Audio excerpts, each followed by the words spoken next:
Good morning, Linda. Good to see you again. Thanks for coming in today. Would you take off your shoes for me, please? If I see you wearing sandals again. Now, remember in the past we've talked about shoes. I know. I know. And But it hurts to wear closed-in shoes. okay, so let's talk a little bit about shoes and why you should wear closed-in shoes. First of all, they protect you. And we noticed that you've had a couple of scrapes here and all. So that certainly wouldn't help the shin, but would help your toes. And That's from a shoe right there. well, but maybe your shoes aren't fitting properly. Yeah. So let's do the foot exam, and then we'll go at the end and we'll talk about the proper footwear and stuff to protect you, because that's what we're all about. So the first thing I always like to do when I'm examining is I just like to look at the skin and see how it is. And I like to feel the skin and see if it's cool or if it's warm. Is it shiny? Now, with women, we tend to shave our legs. With men, we'd look for patterns of hair loss.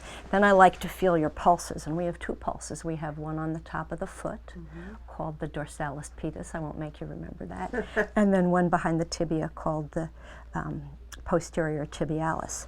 One of the things that I would normally do, especially with a patient with diabetes, is I would take off the nail polish, because sometimes nail polish will hide some things underneath the toenails that we might want to see, such as toenail fungus.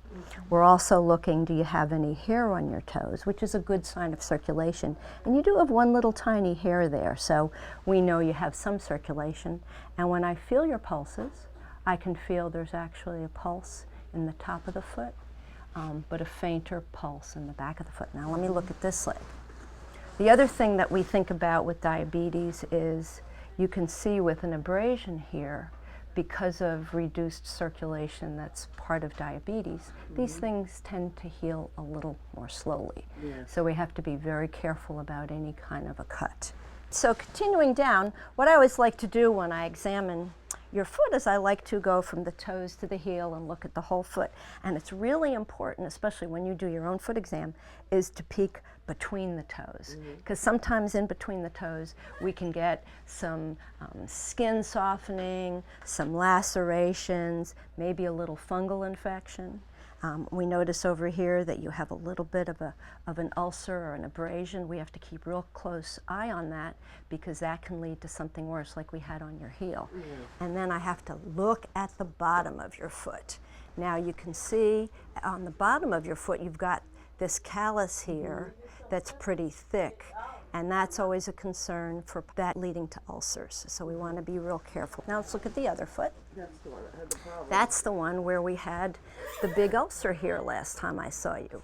And a lot of that callus has been trimmed away and has been scraped away, and that ulcer that you had in the center is healing very, very nicely.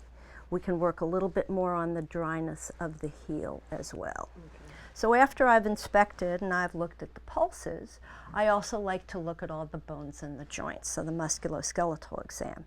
And your feet are really good. We don't see any hammer toes where the toe would be bent like that, or any claw toes where there would be a bend this way and a bend that way. So that's really good. You have a little bit of callus on this upper toe, so I suspect like on your left foot it probably rubs against the shoes as well. You've got nice ankle motion. Okay, and there's no deformities of your foot at all. Same way on this foot is relax your leg, relax, good, you got good motion.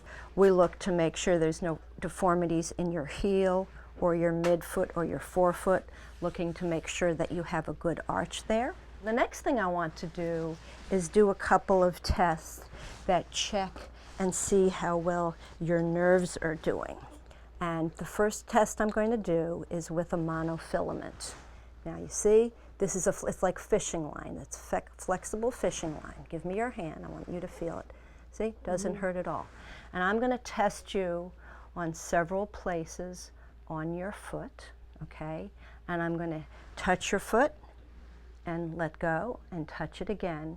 And I want you to tell me, and I'm going to have you do it with your eyes closed. And I want you to tell me if you feel it or not. Okay, so I want you to close your eyes and tell me if you feel it or not.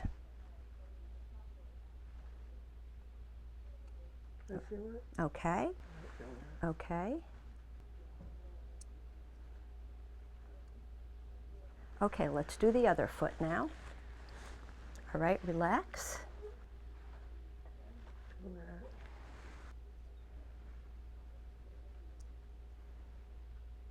I feel that. Okay, all right, good. Okay, then what we like to do with patients with diabetes, we want to do 2 tests just to make sure we're capturing everything. So we can do the monofilament. We're going to do vibration with the tuning fork. We could do fancier vibration with some equipment that we don't have here in this clinic.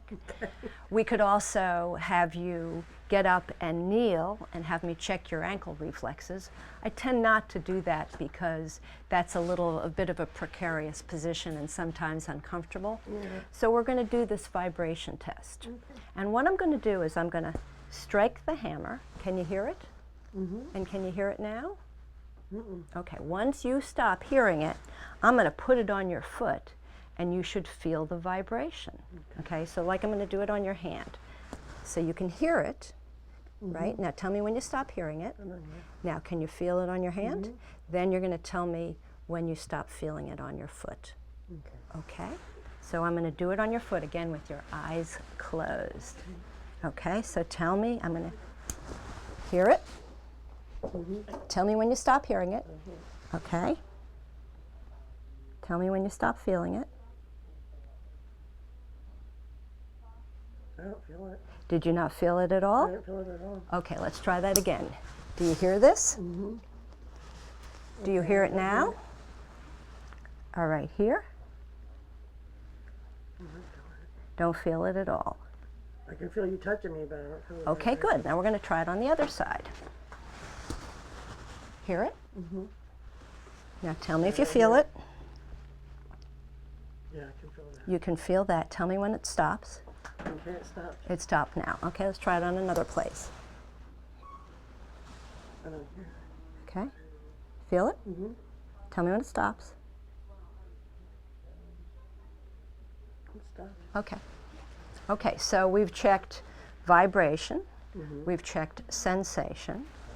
We've done your pulses. We've checked your skin. We've looked at your feet for any deformities. And you have some decrease in sensation. You have some, maybe a little bit loss of sensation in both feet. That we know you have this skin ulcer here, and on the right foot, the ulcer that we're taking care of. So those are the things that we need to examine again next time we see you. Okay. But here's how we wrap this up. We talk about risk.